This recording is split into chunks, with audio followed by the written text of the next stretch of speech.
Bonsoir à tous et merci d'être si nombreux à participer à notre direct sur l'activité physique avec Laurent Gazelewski qui est en fait Galeziewski qui est coach sportif, moniteur de fitness, diplômé de sport santé, quoi encore, prof de tennis et aussi diplômé en éducation thérapeutique. Donc ravi de vous recevoir ce soir, cher Laurent. Alors, avant de commencer, comme d'habitude, ce direct de l'AFA et donc d'entreprendre, d'avoir un certain nombre d'informations concrètes sur le sport ou sur l'activité physique dans les Mickey, je vous rappelle plusieurs choses. La première, c'est que vous avez des petits onglets à droite de votre écran, un onglet chat où vous pouvez effectivement discuter ensemble. Et donc alors là on est sur l'onglet questions JD, questions sur l'onglet questions, vous pouvez poser vos questions. Et vous avez également sur votre gauche l'onglet chat qui est vraiment un onglet de conversation entre vous, mais il faudra poser vos questions dans l'onglet questions car en fait vous pouvez voter pour les questions qui vous semblent les plus pertinentes et qui seront en fait posées à Laurent. Puis vous avez un onglet sondage. On aura lors de cette émission deux petites questions de sondage qui vous permettront, qui vous permettront d'agir ou d'interagir, de participer à cette émission. Et donc pour nous c'est vraiment très très important. Donc, je le redis, pour nous, c'est quand même quelque chose de précieux de pouvoir avoir la présence d'un coach sportif parce que souvent, quand on parle de sport et Mickey, ce sont souvent des gastro-entérologues ou des médecins qui parlent du sport et des Mickey ou d'activité physique et Mickey. Et pour nous, c'est très important finalement d'avoir affaire à quelqu'un qui va nous parler de choses concrètes de l'activité physique et nous faire part aussi d'une expérience hyper intéressante, on en reparlera tout à l'heure, de comment vous faites travailler des malades atteints de maladies inflammatoires chroniques de l'intestin au sein du CHU Montorgueil de façon régulière et de voir un petit peu… Montfermeil, Montfermeil, excusez-moi, et voir en fait de quelle façon finalement cette activité physique auprès de malades améliore largement leur qualité de vie. On en reparlera tout à l'heure. Mais pour l'instant, je vous laisse la parole, Laurent, pour présenter un petit peu la question de l'activité physique et des maladies chroniques en général et quel est l'apport de l'activité physique. Bien, bonjour à tout le monde. Je suis ravi de partager cette expérience avec vous. Je pense que peut-être même dans les 90 personnes qui sont là, il y en a peut-être qui me connaissent, qui ont fait de l'activité physique avec moi, je ne sais pas. Donc, on verra en fonction des réponses. Alors, en fait, l'activité physique, ça permet plusieurs choses et en même temps, quand on n'en fait pas, ça augmente certaines choses qui ne sont pas forcément bonnes pour notre santé. Donc là, j'ai fait un petit récapitulatif de l'activité physique. Quand on ne fait pas d'activité physique, qu'est-ce qui peut se passer? On peut être obèse, voilà, on peut avoir des problèmes cardiovasculaires, des problèmes veineux dans les jambes, on peut avoir du diabète, de l'hypertension. On peut avoir aussi le cancer parce qu'on s'est aperçu que l'activité physique pouvait réduire aussi le cancer. On peut avoir, alors je ne sais plus, il y a la diapo qui a disparu. En fait, je pense, Laurent, qu'on a un problème de son au moment où le diaporama arrive. Allez-y, vas-y, essaye de continuer. Vas-y. Oui, vous m'entendez là, c'est bon? Oui, très bien. Voilà, parfait. D'accord. Donc, je disais, oui, quand on ne fait pas d'activité physique, on peut avoir des problèmes, différents problèmes de santé. Donc là, j'ai résumé dans cette petite diapo tous les problèmes de santé qu'on pouvait avoir.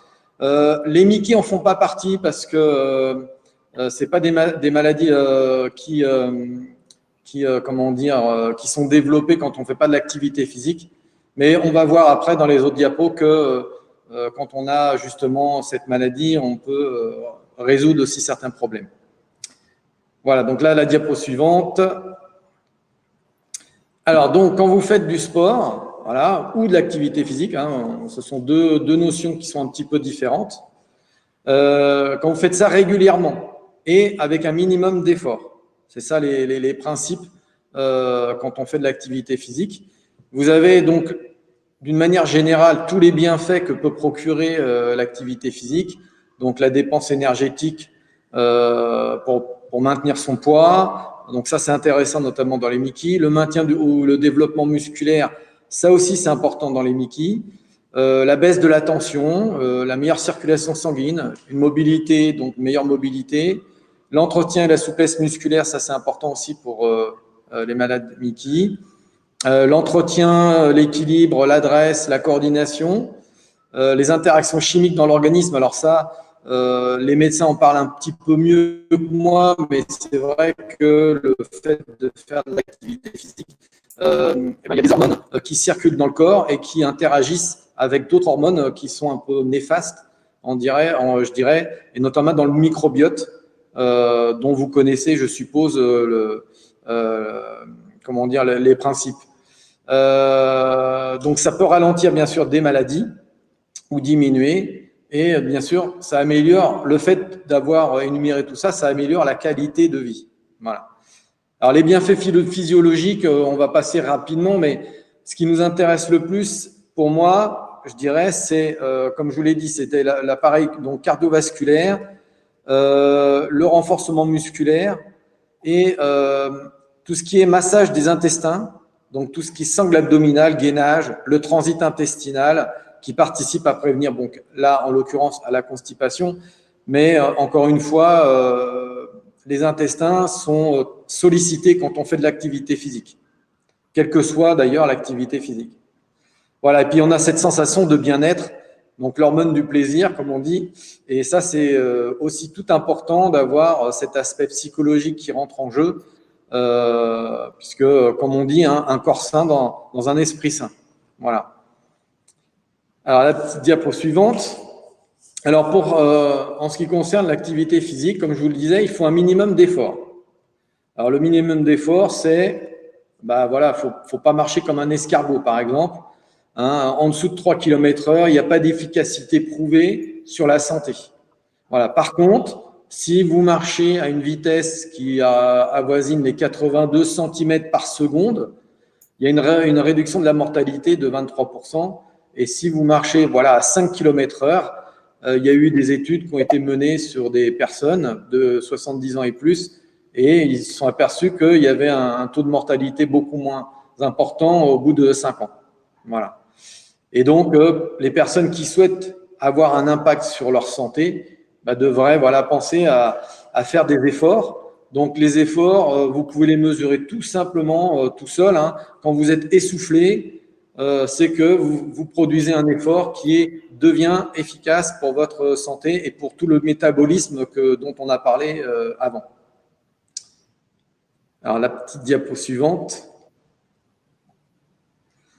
Voilà, alors là, en fait, ce que je vais vous parler, c'est d'une expérience concrète, puisque ça fait déjà 1 an et demi, 2 ans qu'on travaille là-dessus sur l'hôpital de Montfermeil avec le docteur Naon, qui a lancé une étude sur l'activité physique et les Mickey.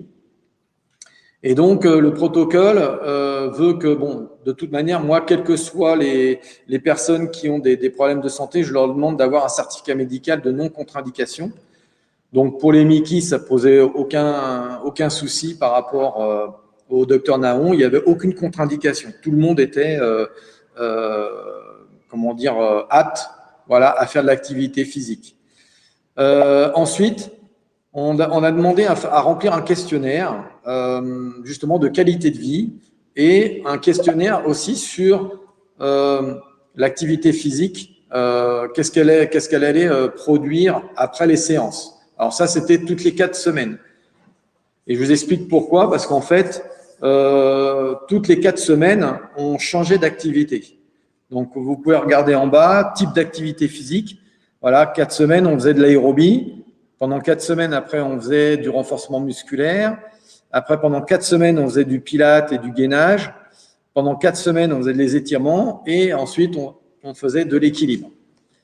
Voilà. Et en fait, pourquoi j'ai proposé de faire ces différentes activités, en fait, c'était surtout pour voir l'impact que pouvait avoir une activité physique spéciale ou spécifique sur la qualité de vie et sur l'activité physique en elle-même de tous les jours par rapport au Mickey. Voilà. Voilà, donc on fait faire des tests, évidemment. Les séances durent 1h30. Alors, en gros, il y a 30 minutes, en fait, où on essaie de… Enfin, moi, j'essaie de parler avec les personnes pour voir un petit peu leur ressenti de la semaine qui s'est écoulée, puisque je les ai qu'une heure, 1h30 par semaine. Je leur demande un petit peu si tout va bien, s'ils ont mal nulle part, s'ils ont eu des crises,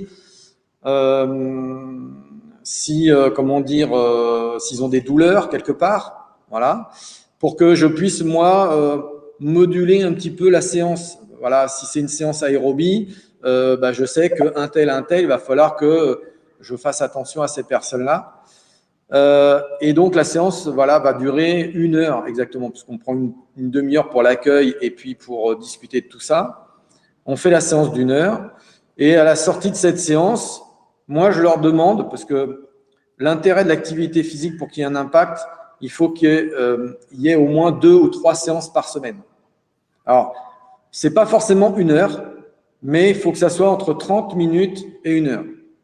Voilà, pour qu'il y ait vraiment un impact. Donc, moi, je leur demande, à la fin de cette séance, d'essayer de reproduire ce qu'on a fait à la maison. Donc, soit ils n'ont pas la possibilité, et dans ces cas-là, je leur donne des conseils sur justement, où je leur donne des idées pour pouvoir faire leur activité physique. Donc, je sais qu'il y a des personnes, par exemple, qui sont en appartement et qui n'ont pas de parc à côté, etc., qui n'ont pas forcément d'espace. J'utilise, par exemple, voilà un exemple concret, j'utilise les escaliers pour pouvoir faire travailler leur cardio, par exemple. Et puis, si c'est des personnes qui ont un parc à côté, qui aiment bien sortir, je leur donne des idées justement au niveau du parc pour pouvoir faire soit des marches, soit des footings. Et je leur donne des exemples de séances. Donc voilà, ça c'est pour vraiment qu'il y ait un impact sur leur santé, parce qu'une fois par semaine, c'est pas suffisant. Voilà la petite diapo d'après. Alors donc, l'objectif de cette étude, elle a 5 en fait items pour savoir qu'est-ce qu'il va y avoir comme impact de l'activité physique sur la fatigue, sur la productivité quand vous êtes au travail. Je sais que par expérience des personnes que j'ai eues, il y en a qui soit n'osent pas aller au travail parce qu'ils sont dans les crises, soit ils ont des crises pendant le travail et donc ça leur coupe, et ça leur séquence leur travail dans la journée. Donc sur la prise de poids, voilà. Alors il y en a qui perdent du poids, il y en a d'autres qui prennent du poids. Donc c'est valable aussi dans les deux sens au niveau de l'activité physique. Sur l'état psychologique aussi, bien sûr. Voilà, est-ce qu'on se sent mieux quand on a fait 1 ou 2 séances d'activité physique dans la semaine psychologiquement, est-ce que mentalement on se sent plus fort, voilà, enfin c'est un petit peu toutes ces réactions-là qu'on essaie de détecter. Et puis d'une manière générale sur la qualité de vie.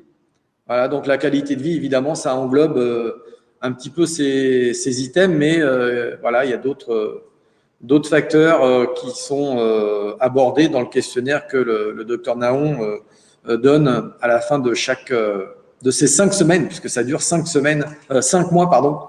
Ça dure 5 mois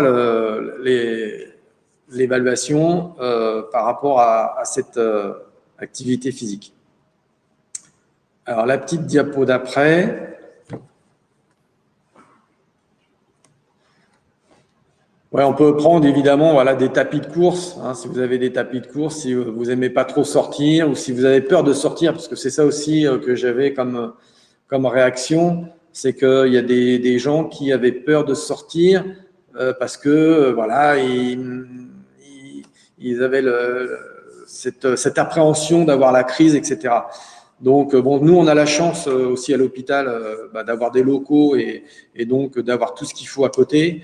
Mais c'est vrai que, ceux qui ont un petit peu peur, c'est de prendre son tapis, si vous avez un tapis. ou éventuellement de faire de l'activité physique encadrée par un professionnel, parce que lui aussi, il saura voilà, vous guider et il n'aura pas de jugement par rapport à ça, quoi. Alors, quel effet ça peut apporter? Bien sûr, on a parlé du poids, donc d'une manière générale, hein. Alors, comment dire, il y en a qui prennent du poids et il y en a d'autres qui en perdent. Donc, dans les deux cas, c'est important parce qu'en fait, l'activité physique d'une manière régulière, si vous avez du poids, bah, ça va vous permettre de maintenir soit votre poids pour éviter d'en prendre de trop, ou éventuellement, si vraiment vous abstenez à avoir 3 ou 4 séances par semaine, bah, on va dire la masse grasse va fondre et la masse maigre va prendre le dessus. Voilà. Et donc ça, c'est plus intéressant. Et si jamais vous êtes plutôt en perte de poids, l'idée, c'est justement de renforcer d'une manière musculaire, voilà, l'ensemble de votre corps, parce que quand on perd du poids, généralement, on perd aussi en muscle. Voilà. L'activité permet aussi, au niveau du stress, de réduire le stress. Alors, ce moment-là, en fait, c'est surtout quand il y a des personnes qui ont tendance à stresser pour rien, ou qui stressent et puis d'une manière générale, mais voilà, qui vont faire que ça va déclencher peut-être des réactions ou des crises. Le fait de faire de l'activité physique, déjà, ça permet d'avoir une décharge émotionnelle qu'on ne peut pas avoir sur d'autres moments. Donc ça, c'est intéressant dans ce cadre-là.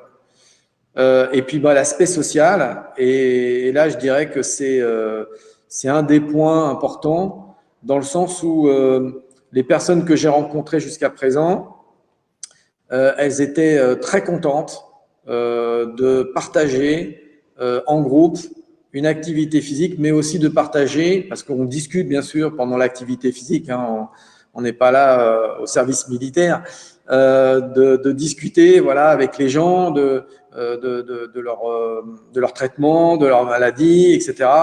Et ça, c'est un point positif parce que en fait, ça permet voilà, à certaines personnes d'être rassurées, à d'autres de faire attention.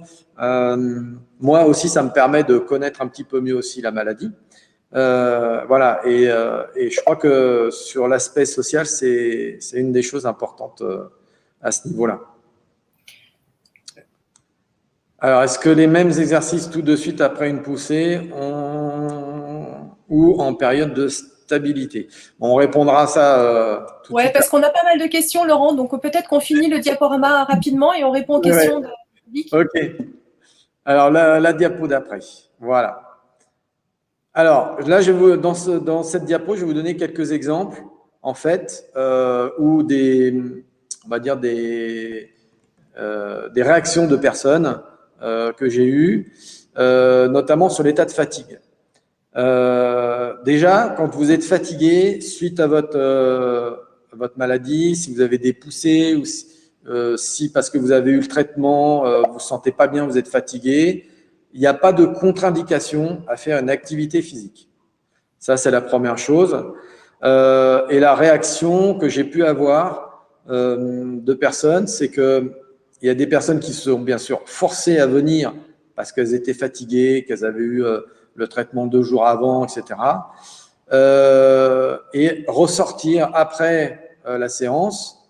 Alors, peut-être pas, j'ai pas eu la réaction tout de suite, mais la semaine d'après, quand on en discutait, elle me disait, mais en fait, moi, je m'aperçois que après la séance, eh ben, je me sens bien toute la journée. Voilà, donc elle arrivait fatiguée et en fait, le fait d'avoir fait voilà, de l'activité physique sur 1 heure, eh ben, dans la journée, elle se sentait mieux, elle se sentait voilà, plus alerte et moins endormie. Voilà, donc ça, c'est une idée. Et puis ensuite, vous avez les personnes qui sont stressées.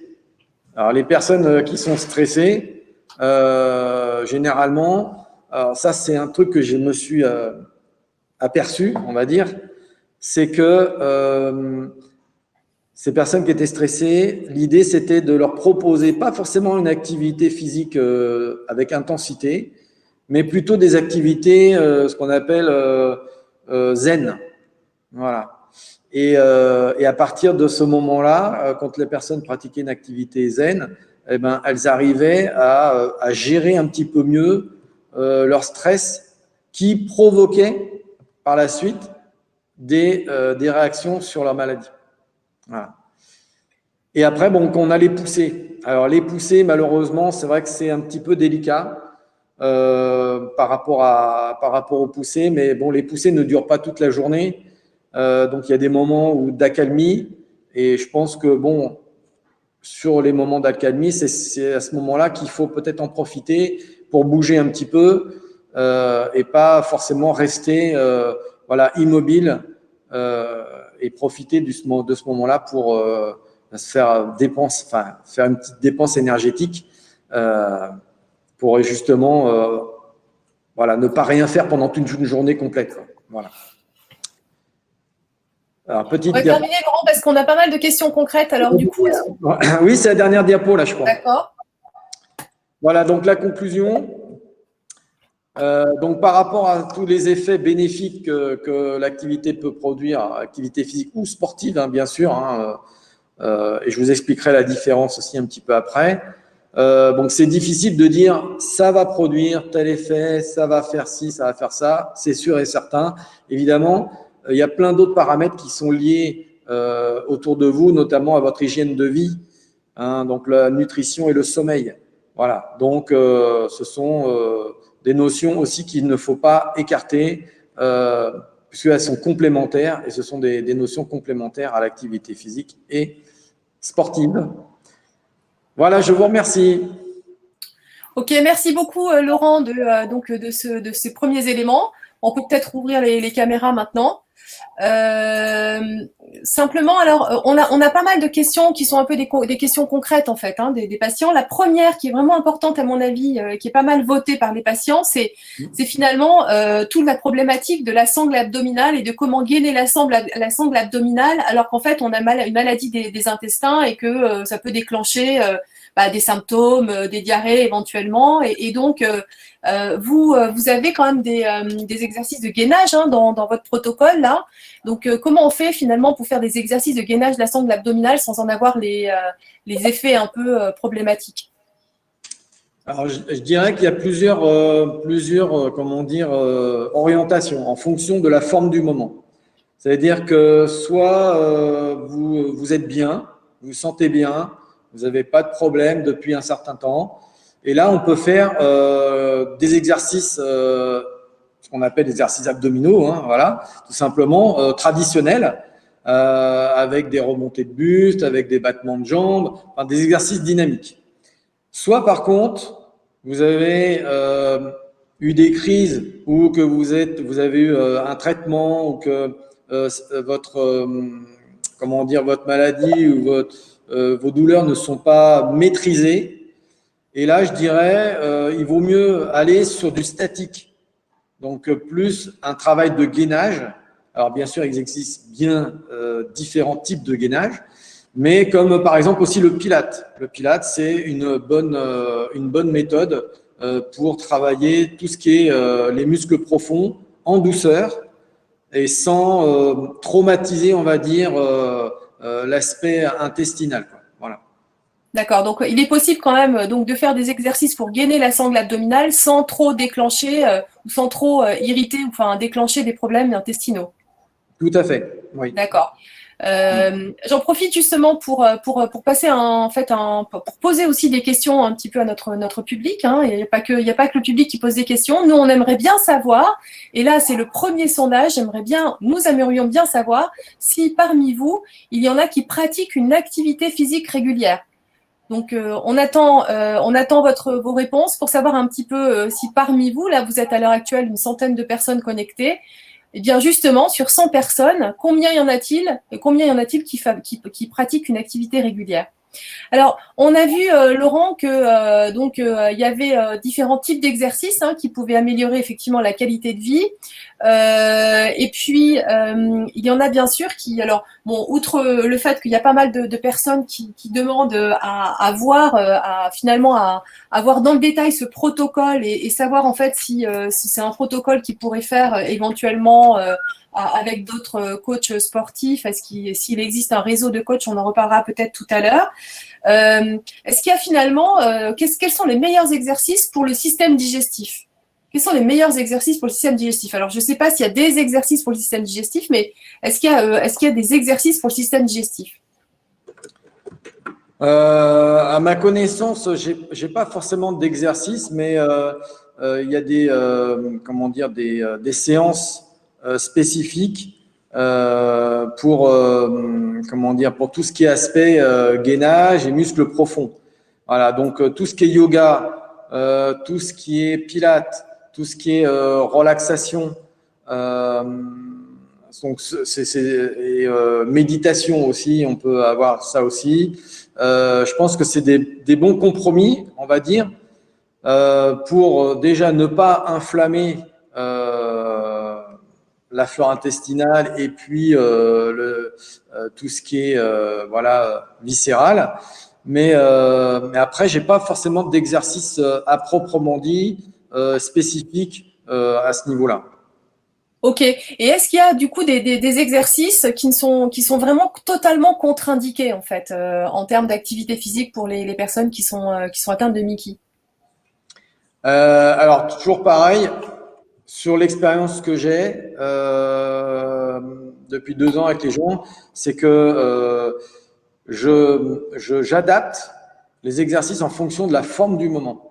Ça veut dire quoi? Ça veut dire que une personne, il y a un groupe qui peut être arrivé et sur 10 personnes, il peut y avoir 2 ou 3 personnes qui se sentent pas bien, c'est-à-dire qui sont fatiguées ou qui ont des petites crises ou qui se sentent stressés. Voilà. Et donc, l'idée, c'est d'adapter en fonction de l'activité physique qu'on va faire sur la forme du moment. Voilà. Il y a le Qigong aussi, bien sûr, le Tai Chi, sur la forme du moment. Comment dire? Il y a aussi des principes qu'il faut respecter parce que c'est vrai que le yoga, le Qigong, etc., c'est très bien. Mais il y a aussi les principes, et ça, c'est des principes, je dirais, qui ont été énumérés par la HAS, donc la Haute Autorité de Santé et l'OMS, c'est qu'il faut travailler, 1, le cardio, 2, le renforcement musculaire, 3, les étirements, et 4, la respiration. Voilà, donc il y a 4 principes importants qu'il faut mettre en place à chaque fois qu'on fait une activité physique. Voilà. Donc, idéalement, il faudrait que ce soit ces 4 principes dans la même activité physique? Oui, l'idéalement, ça serait ça. Mais c'est vrai que dans l'étude, puisque tu me posais la question, dans l'étude qu'on fait, en fait, comme c'est une étude et qu'on ne sait pas trop maintenant, on ne savait pas trop. Maintenant, je commence un petit peu à cerner les choses. On ne savait pas trop où aller. C'est pour ça que j'ai proposé 4 activités physiques différentes. Voilà. Maintenant, c'est vrai que par l'expérience des groupes maintenant de 2 ans, j'ai pu déterminer que en fonction de comment est la personne, etc., vaut mieux qu'elle pratique cette activité physique-là. Et puis peut-être qu'un autre jour, elle se sentira mieux, il faudra qu'elle pratique une autre activité physique. Voilà. Et en fait, l'idée, c'est soit on arrive à faire ça sur la même séance, soit on peut faire ça sur la semaine, répartir ça sur la semaine. Voilà. Ce qui est intéressant dans ce que tu dis finalement, Laurent, c'est que ce qui est important, c'est d'avoir finalement un coach qui va permettre aux personnes qui ont une maladie chronique, notamment une Mickey, de pouvoir finalement à la fois avoir quand même des grands principes de l'activité physique, mais de l'adapter à chaque personne et à sa condition, à sa santé, à sa situation, etc. Donc ça, c'est ce qu'on appelle finalement l'activité physique adaptée. Il y a une différence entre l'activité physique adaptée, c'est-à-dire adapté finalement à des personnes qui ont des maladies chroniques et puis le sport en général. Mais une personne qui est atteinte de maladies chroniques peut aussi faire du sport sans avoir de l'activité physique adaptée. Oui, tout à fait. Oui, les personnes qui sont, comment dire, soit qui sont en traitement ou qui n'ont pas forcément de traitement, mais qui ont voilà, des problèmes de santé, forcément, il va falloir l'adapter en fonction des priorités par rapport à leur pathologie. Voilà. Alors, les Mickey, la priorité, elle est quand même différente des autres pathologies. Moi, c'est ce que j'ai pu remarquer. C'est que, en fait, en fonction de comment est la personne, elle se trouve la personne, dans quel état de forme elle est au moment de faire son activité physique, il va falloir privilégier plus certains aspects que d'autres. Voilà. Et par contre, par rapport à d'autres pathologies, les aspects qu'on va aborder vont être à peu près tout le temps les mêmes parce que ça sera les priorités par rapport à la pathologie. D'accord. Voilà. Ok. Et alors, là, sur cette question d'essoufflement, parce que je suis un peu intriguée, puis je vois qu'il y a quand même pas mal de personnes qui sont un peu intriguées sur la question de l'essoufflement, c'est-à-dire il faut être à minima essoufflé pour pratiquer une activité physique, ouais, mais on n'est pas forcément essoufflé quand on pratique du yoga, du qigong, du tai chi. Alors, est-ce qu'on peut considérer ça, par exemple, comme de l'activité physique? Alors, de toute façon, l'activité physique en elle-même, c'est à partir du moment où vous commencez à bouger, à faire des mouvements, à avoir une dépense énergétique supérieure à une position assise. Voilà. À partir du moment où vous marchez, vous faites une activité physique. En fait, l'histoire de l'essoufflement, c'est que l'idée, c'est pour avoir un impact, on va dire, sur le système cardio-respiratoire et vasculaire. Et donc là, on parle plutôt d'aérobie, hein, d'endurance, donc système cardio-respiratoire et vasculaire. Il faut être au seuil de l'essoufflement pour que ça soit efficace. Voilà. Donc ça, c'était plus spécifique, voilà, à un certain item. Ok.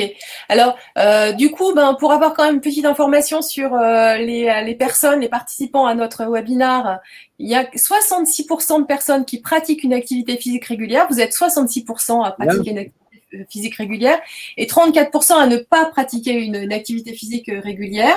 Mais justement, au stade où on en est de notre webinar, moi, j'aimerais bien savoir, en fait, si les participants pensent que pratiquer une activité physique, ça pourrait améliorer leur qualité de vie.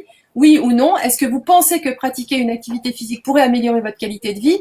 Bien sûr, cette question, elle est pour tous les participants, mais en particulier aux participants qui ont répondu non à la première question et qui ne pratiquent pas une activité physique régulière. Comment, en fait, on peut, quand on ne pratique pas une activité physique régulière, Laurent, comment on peut essayer de s'y mettre à un moment, de se dire, bah tiens, je vais commencer par le faire. Comment on commence et comment on tient la régularité?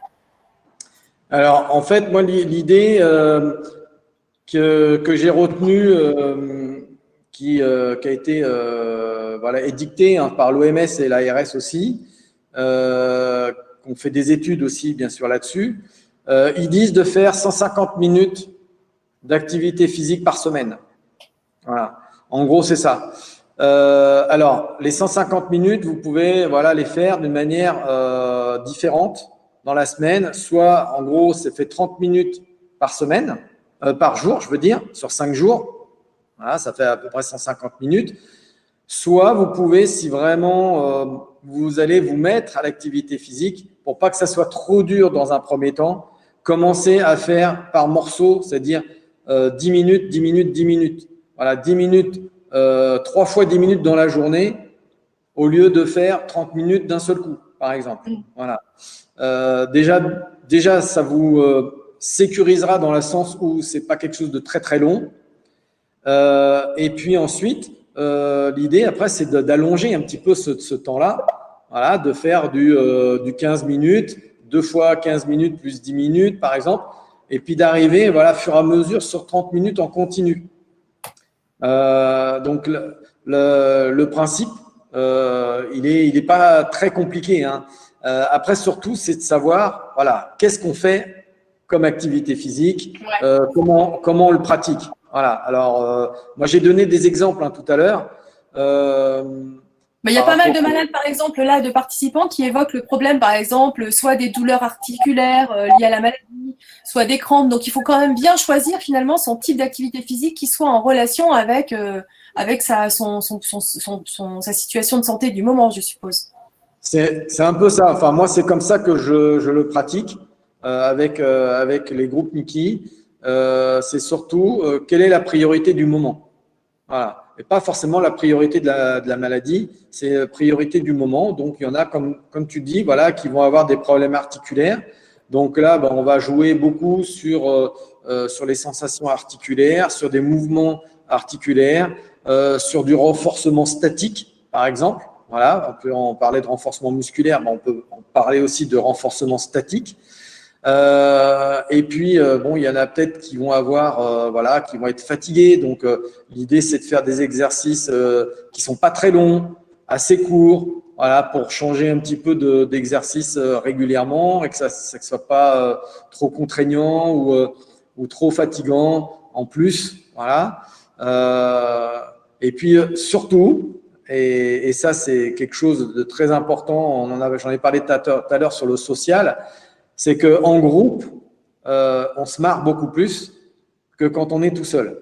Donc moi, ce que je vous conseille, c'est quand même de faire une activité physique en groupe ou avec une copine ou avec un copain. Voilà, parce que c'est vrai, quand on n'a pas l'habitude de faire de l'activité physique, qu'on démarre tout seul, c'est dur. Alors que si on est avec quelqu'un ou si on est en groupe, déjà voilà, il va y avoir l'émulation du groupe. Mais en même temps, voilà, on va créer des interactions avec d'autres personnes et puis on va rigoler. Et puis voilà, c'est ça qui est intéressant dans ce milieu de l'activité physique de santé, c'est que moi, je tourne en dérision beaucoup de choses par rapport à ça et tout le monde le prend de la même manière et c'est plus sympa, voilà, de rigoler en même temps qu'on fait du sport, quoi. Et alors, du coup, bon, parce qu'on sent bien quand même l'intérêt aujourd'hui d'avoir affaire à des coachs sportifs comme vous, c'est-à-dire des gens qui pratiquent vraiment l'activité physique adaptée à un public. Donc, est-ce que vous pensez que ce type d'activité physique adaptée va être un peu élargi parce qu'en fait, on n'en rencontre pas beaucoup? Ou est-ce qu'on peut, par exemple, rencontrer un coach pour faire de l'activité physique adaptée? Ça, c'est la première chose. Et est-ce que certaines activités peuvent être indiquées, par exemple, peuvent être prescrites sur ordonnance médicale avec une prise en charge de la Sécu? Est-ce que vous avez une idée là-dessus? Oui, mais alors bon, il y a pas mal de choses, pas mal de réponses là, à donner. La Déjà, sur première, le fait qu'il y ait des coachs sportifs sur l'activité physique adaptée, il y en a déjà, ça existe, ça se alors en généralise. fait, il existe plusieurs types de coachs. Il existe ce qu'on appelle les APA, donc les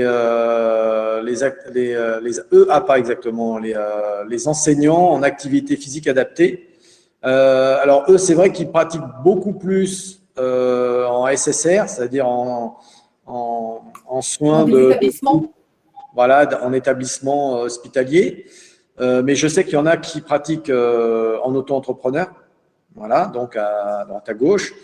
Et puis après, vous avez aussi des éducateurs sportifs thérapeutiques un petit peu, donc dans mon cas de figure, qui travaillent aussi en auto-entrepreneur ou bien voilà dans le cadre d'associations sportives, donc comme par exemple la GV. Je pense qu'il y en a beaucoup qui doivent connaître, ceux qui font de la gymnastique volontaire.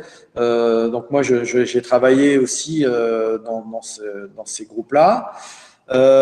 Et puis on a aussi comment dire, des associations plus spécifiques qui proposent des activités physiques, mais ciblées sur des pathologies. Voilà. D'accord. Avec des coachs, bien sûr, formés pour ça. Voilà, donc il y a différents types de coachs. Et ensuite, la question Sur c'était… la prescription? Oui. Alors là-dessus, ils ont du mal à avancer, hein. Par rapport à la prescription de l'activité physique sur ordonnance. Oui, le médecin peut faire une ordonnance de l'activité physique, mais pour l'instant, c'est pas remboursé par la sécurité sociale. Ça, je vous le dis tout de suite. Par contre, bon, ça vous concerne pas, mais Il y a des petites avancées qui se font, mais dans d'autres milieux, notamment pour le cancer du sein, où là, la ministre des Sports va valider prochainement que voilà, les personnes qui suivront une activité physique seront remboursées. Donc, ça commence à un petit peu avancer dans certains domaines. Par contre, je sais qu'il y a certaines mutuelles qui remboursent l'activité physique pour des malades chroniques, des maladies chroniques, des personnes qui ont des maladies chroniques. Voilà, donc là, il faut se renseigner auprès de ces mutuelles et je sais qu'il y en a qui remboursent, 500 € sur 2 ans, d'autres 200 € par an. Enfin, voilà, donc pour l'instant, il n'y a que les mutuelles qui se sont engagées. D'accord. Alors c'est déjà pas mal parce qu'effectivement, il y a un certain nombre de mutuelles qui peuvent effectivement rembourser l'activité physique. En fait, on voit bien quand même qu'il est démontré aujourd'hui que finalement, une activité physique, ça pourrait faire partie totalement d'une prise en charge d'une maladie chronique et en particulier d'une maladie de Crohn ou d'une rectocolite hémorragique parce que aujourd'hui, quand même, il est prouvé que cette activité physique, elle est adaptée évidemment à la personne. Il y a aujourd'hui des personnes qui sont en rémission de leur maladie, qui font par exemple du sport de haut niveau, qui sont tout à fait, en fait, qui font énormément de sport. Donc bien évidemment, il est tout à fait possible quand on a une Mickey de faire du sport et même du sport de haut niveau. Mais il y a effectivement un certain nombre de personnes qui souhaitent plutôt adapter finalement leur activité physique à leur situation de santé qui est pas toujours au top et ça fait quand même partie effectivement de la prise en charge aujourd'hui de la maladie, donc ça aurait du sens quand même de prescrire une activité physique pour une maladie chronique quand même. Oui, complètement. Et puis, comment dire, le gouvernement, je sais que le gouvernement travaille là-dessus, sur les maladies chroniques, pour qu'il y ait des remboursements qui se fassent. Mais je prends par exemple en Seine-et-Marne, là, la CPAM a lancé un appel à projet pour les malades chroniques qui vont suivre une activité physique. Donc là, je vais le mettre en place parce que je travaille aussi en Seine-et-Marne. On a monté un dossier et voilà, j'ai 3-4 personnes déjà qui ont rempli leur dossier et qui, eux, vont se faire rembourser leur année d'activité physique. D'accord. Alors, il y a pas mal de questions voilà, il y a pas mal de questions sur finalement des gens qui auraient aimé avoir, voilà, des petites démonstrations, des choses comme ça, parce que c'est vrai que c'est toujours frustrant de parler de ça sans se dire qu'à un moment donné, faut qu'on essaye, parce que je pense que, en fait, là, on motive un maximum de gens et, Ouais. et donc, d'abord, je renvoie les gens déjà à toutes nos séances de Mickey Coach qu'on fait parce qu'on a quand même beaucoup de séances et de vidéos sportives, mais il faudrait qu'on continue en fait à en faire, notamment sur Mickey Connect. On a beaucoup de petites vidéos qui sont des vidéos d'activité physique, mais bien évidemment, je pense que dans l'idéal, il faudrait peut-être que Laurent, tu pourras nous proposer ça, qu'on fasse des vidéos, voilà, qui puissent permettre aux gens d'avoir une idée de quel type d'exercice on pourrait faire quand on a une Mickey. On pourrait peut-être te proposer ça. Je ne sais pas ce que tu en penses.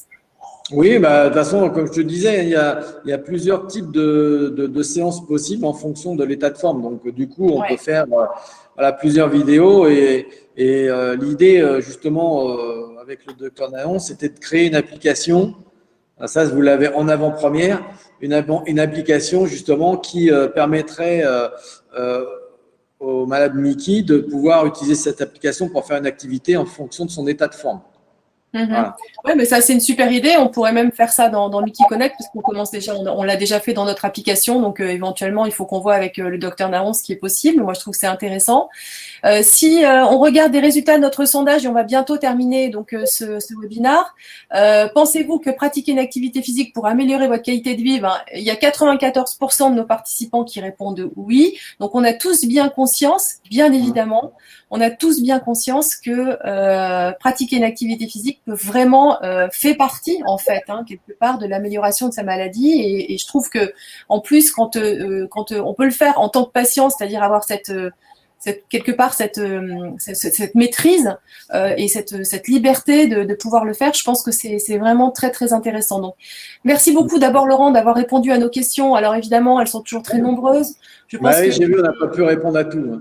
Ouais. Les gens, en fait, sont aussi des personnes qui aimeraient bien effectivement avoir des démonstrations. Donc, je le redis, des démonstrations, c'est impératif, il faut qu'on passe aux démonstrations.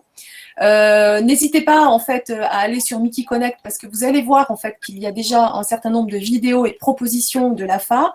Mais bien entendu, on est à votre écoute pour pouvoir proposer et améliorer bien entendu les vidéos de coaching sportif.